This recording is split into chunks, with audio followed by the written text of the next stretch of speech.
Mechanic Dan here for Runyon Surface Prep, and today we're going to be talking about turntables and all the different kinds of turntables and applications.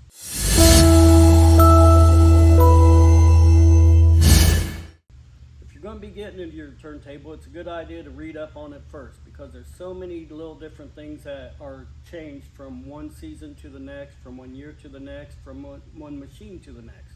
So it's a good idea to read up on them. For example, here we have the Husqvarna. It uses a flat belt. Flat belts are pretty common in the older style, and Husqvarna has stuck with it. It's pretty dependable belt. Easily adjustable, and there's a method to how you adjust it. You have to read in the book. There's a way to do it. Just don't tighten it to where you think it's tight, because with flat belts they can slip or break pretty easily if you don't adjust them right. All the turntables have a little different aspects to pulleys, bearings, belts, and tensioners.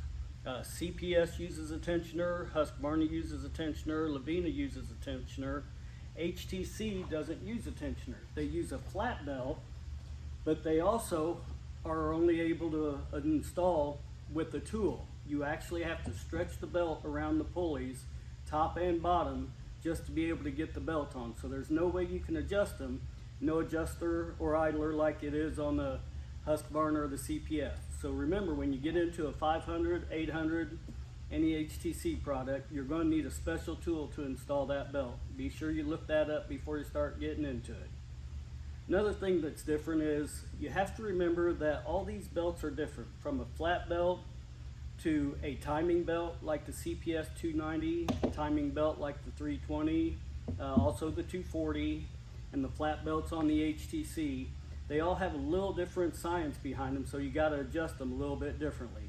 You don't really have to get the CPS as tight, but just remember, once you get a CPS after 50 hours of running, retighten it. It's really easy to do. Just take your inspection plate off, tension the belt a little bit more, and you'll be good to go from there on in, because the belt has to wear in a little bit. A new belt wears in. The difference in a lot of them is the actual pulley itself. Like the HTC 500, flat belt, flat pulley. The classics and the rib belt. We have rib spline belts for the rib. Husqvarna flat. Like I say, always be sure and read up on the machine you're going to be working on, because they all have little different ways of tensioning it, or little trick here and there. The other belt is the top belt for the HTC that actually makes the turntable go around. The different manufacturers do this a little bit different. HTC has a belt up top with shaft taps and a belt that turns the whole turntable. Husqvarna has a chain drive.